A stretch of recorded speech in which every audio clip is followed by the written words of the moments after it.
To all here in the Rose Garden and to the vast gathering of Americans, young and old, on our National Mall at this very hour, welcome back to Washington, D.C., and welcome back to the largest pro-life gathering in the United States of America, the 45th Annual March for Life.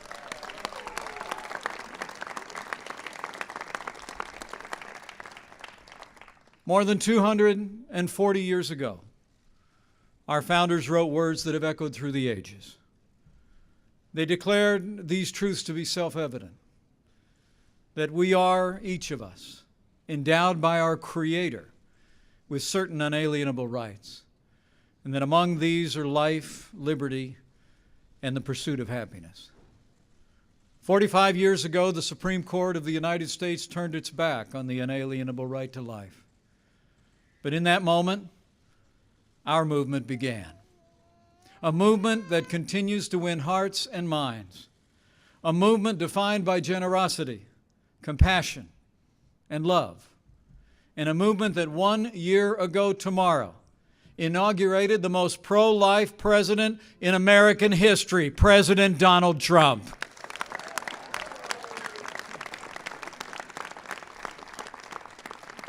From preventing taxpayer dollars from funding abortion overseas, to empowering states to respect life in Title X, to nominating judges who will uphold our God-given liberties enshrined in the Constitution of the United States, this president has been a tireless defender of life and conscience in America.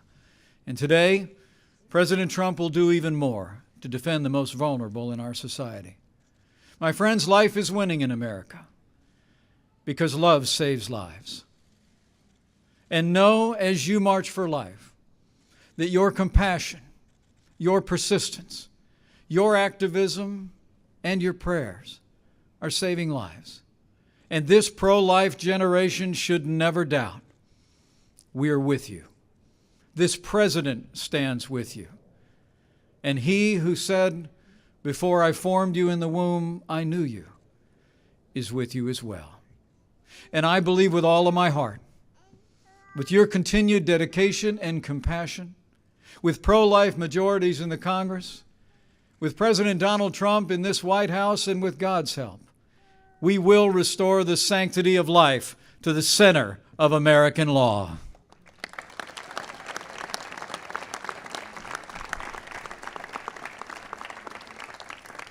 And so, with a grateful heart, on this 45th Annual March for Life, it is now my high honor and distinct privilege to introduce to you the 45th President of the United States of America, President Donald Trump.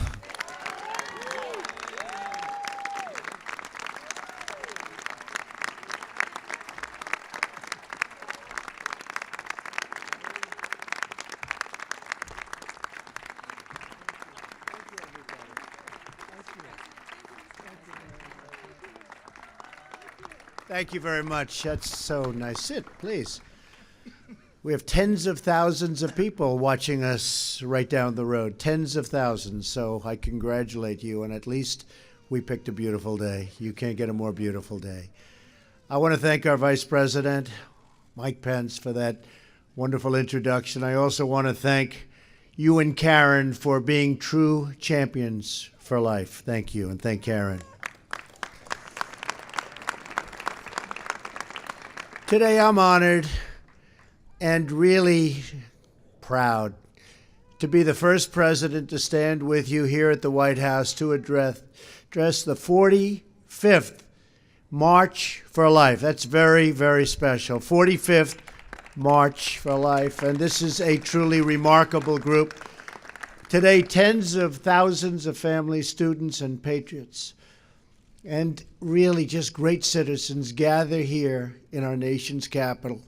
You come from many backgrounds, many places, but you all come for one beautiful cause: to build a society where life is celebrated, protected, and cherished. The March for Life is a movement born out of love. You love your families, you love your neighbors, you love our nation, and you love every child, born and unborn, because you believe that every life is sacred. that every child is a precious gift from God.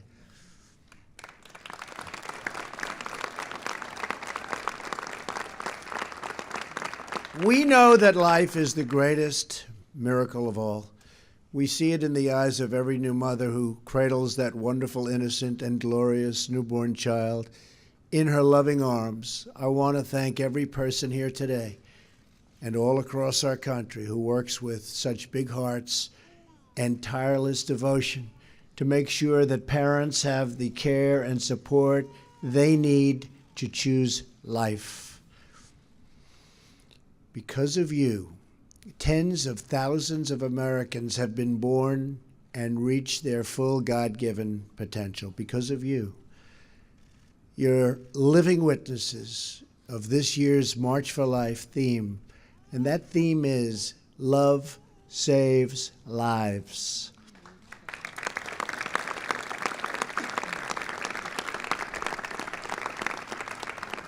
As you all know, Roe versus Wade has resulted in some of the most permissive abortion laws anywhere in the world.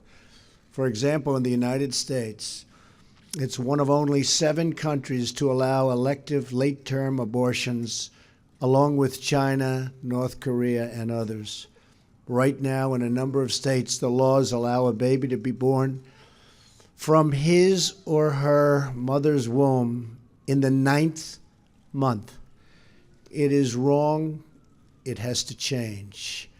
Americans are more and more pro-life. You see that all the time. In fact, only 12% of Americans support abortion on demand at any time. Under my administration, we will always defend the very first right in the Declaration of Independence, and that is the right to life.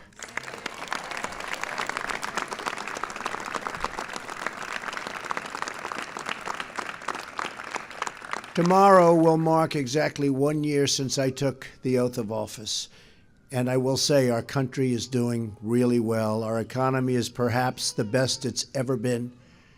You look at the job numbers, you look at the companies pouring back into our country, you look at the stock market at an all-time high, unemployment, 17-year low, unemployment for African-American workers at the lowest mark in the history of our country, unemployment for Hispanic at a record low in history, unemployment for women, think of this, at an 18-year low.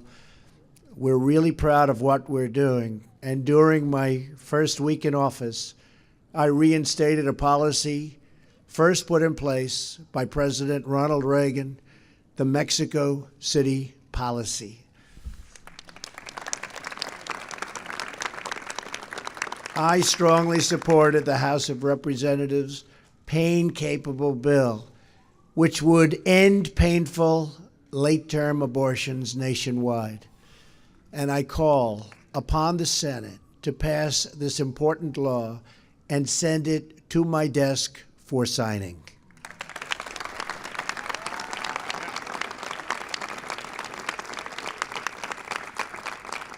On the National Day of Prayer, I signed an executive order to protect religious liberty. Very proud of that. Today, I'm announcing that we have just issued a new proposal to protect conscience rights and religious freedoms of doctors, nurses, and other medical professionals. So important. I have also just reversed the previous administration's policy that restricted states' efforts to direct Medicaid funding away from abortion facilities that violate the law.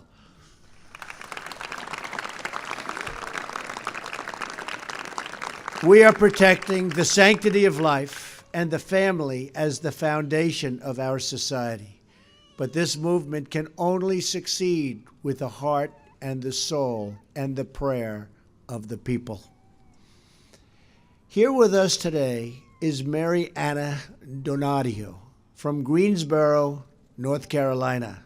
Where is Mary Anna? Hello, come on up here, Mary Anna. Come. Nice to see you, Diane. Mariana was 17 when she found out she was pregnant.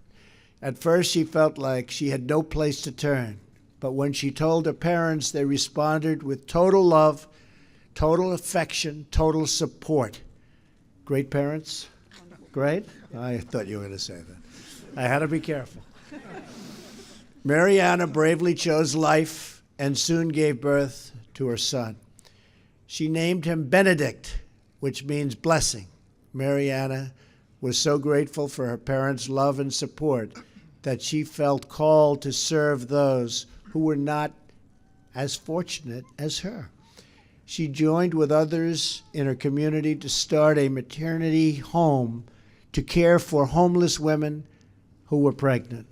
It's great. They named it Room at the Inn. Today, Mariana and her husband, Don, are the parents of 6 beautiful children, and her eldest son, Benedict, and her daughter, Maria, join us here today. Where are they? Come on over.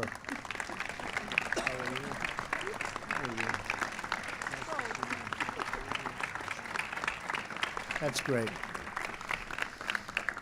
Over the last 15 years, Room at the Inn has provided housing, childcare, counseling, education, and job training to more than 400 women. Even more importantly, it has given them hope.